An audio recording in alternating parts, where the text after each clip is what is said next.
नमस्कार मैत्रिणींनो, स्वागत आहे तुमचं आजच्या व्हिडिओमध्ये। कशा आहात तुम्ही?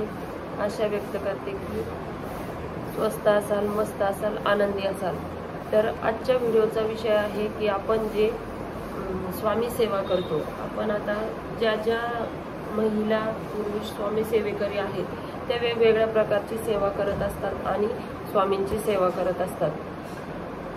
तर यामध्ये एक महत्त्वाची सेवा येते की आपली कुलदेवतेची सेवा। आता प्रत्येकाला आपलं कुलदैवत माहीत नसतं, परंतु केंद्रामध्ये जर आपण जात असाल तर तिथे जर आपलं आडनाव सांगितलं, सरनेम सांगितलं तर आपलं कुलदैवत ते आपल्याला सांगत असतात। मग 3.5 शक्तिपीठापैकी एक देवी, त्याचप्रमाणे खंडोबा, जेजुरीचा किंवा मग इथला साताऱ्याचा, प्रत्येकाला वेगवेगळं कुलदैवत आहे।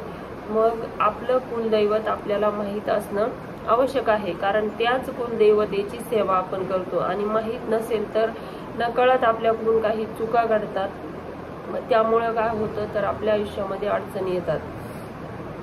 आणि स्वामी समर्थ जे सेवेकरी आहेत त्यांना चांगल्या प्रकारे माहीत आहे की किमान वर्षातून 2दा तरी आपल्याला कुलदेवतेच्या दर्शनाला जायचं आहे, आपल्या कुलदेवीचा मान सन्मान आपल्याला करायचा आहे। आणि त्या देवीला नैवेद्य, आपल्याला पूर्णाचा नैवेद्य, सौभाग्य अलंकार, या सर्व गोष्टी आपल्याला वर्षातून 2दा तरी केल्या गेल्या पाहिजे। याने काय होतं तर आपल्या आयुष्यामध्ये ज्या अडचणी आहेत त्या निश्चितच कमी होतात किंवा आपले जे ग्रहदोष आहे ते निघून जातात। तर चला बघूया आपण अशीच एक कुलदेवीची सेवा आहे जी दुर्गा सप्तशती। सगळ्यांना माहीत असेल की दुर्गा सप्तशती ही आपल्या कुलदेवतेची सेवा आपण करतो। तर या सप्तशतीचं पारायण कसं करायचं, तर याचं पारायण करण्यासाठी जे नियम आणि अटी आहे की ज्यांना शक्य आहे, म्हणजे ज्यांची तब्येत साथ देते त्यांनी उपवास केला तरी चालेल, फळाहार घेऊन आपण उपवास करू शकतो। किंवा ज्यांना शक्य नाही, की तब्येतीच्या ज्यांना तक्रारी आहेत त्यांनी उपवास नाही केला तरीही चालेल। जेव्हापासून आपल्याला पारायण करायचं आहे तेव्हा आपल्याला संकल्प करायचा आहे। मी मागच्या 2-3 व्हिडिओमध्ये आपल्याला सांगितलं की कुठलीही सेवा करण्यापूर्वी आपण संकल्प करायचा आहे, आणि संकल्प कसा करायचा हेही मी आपणास सांगितलं आहे। तर पारायणाला सुरुवात करण्याच्या अगोदर आपण संकल्प करायचा आहे आणि त्यानंतर आपण पारायणाची सुरुवात करायची आहे। तर पारायण काळामध्ये आपण पलंगावर किंवा गादीवर बसू नाही, किंवा आपल्याला ब्रह्मचर्याचं पालन करायचं आहे। आणि आपण हे पाठ 7 दिवस, 14 दिवस, 21 दिवस, जितके दिवस आपल्याला करायचे आहे तितके दिवस या नियमांचं आपल्याला पालन करायचं आहे।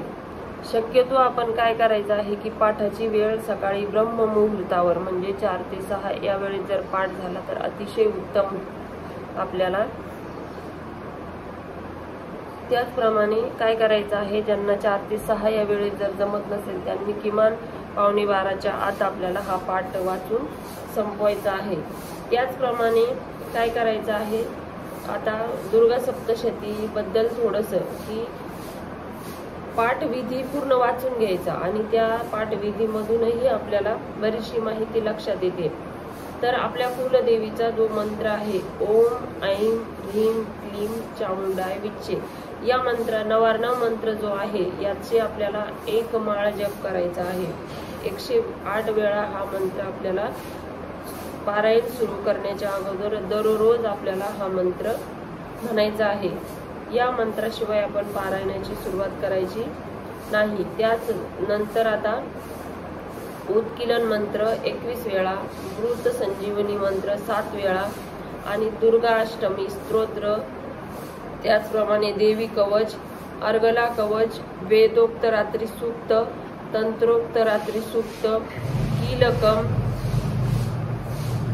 आणि अथर्व शीर्ष, या सर्व सेवा आपल्याला पहिल्या दिवशी करायच्या आहे। म्हणजे पहिल्या दिवशी जेव्हा आपण संकल्प करू त्या दिवशी या सर्व सेवा आपल्याला करायच्या आहे।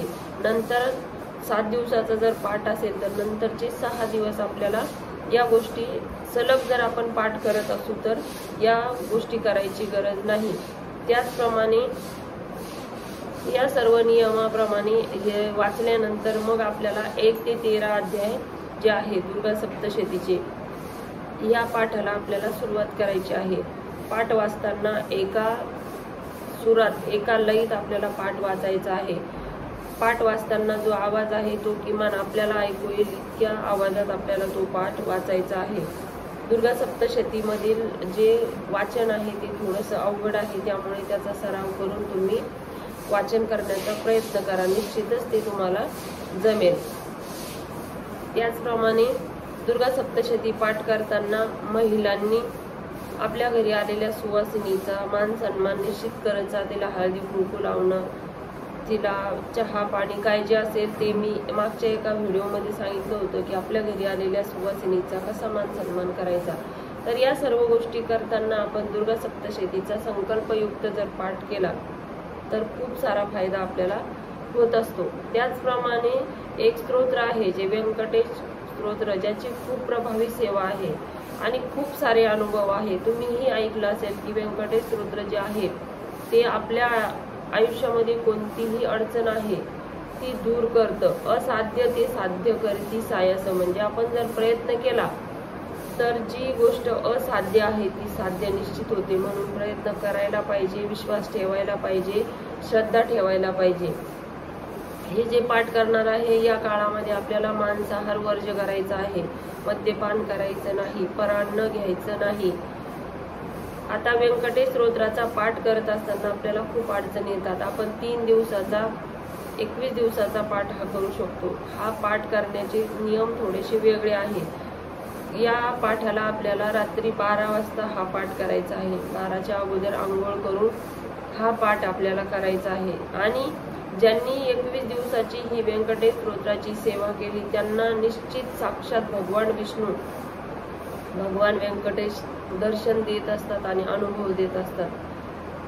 तर हा जो अनुभव आहे तो प्रत्येकाने घ्या आणि जे व्यंकटेश स्तोत्राची जी सेवा आहे, ज्यांना साक्षात प्रत्यक्ष अनुभव घ्यायचा असेल त्यांनी हे पारायण नक्की करा। या पारायणाला जे सप्तशतीला जे नियम सांगितले मी, म्हणजे मांसाहार करायचं नाही, मद्यपान नाही, फराळ न घ्यायचं नाही किंवा 21 दिवस आपण कुठे बाहेर प्रवासही करायचा नाही, हे सर्व नियम आहेत।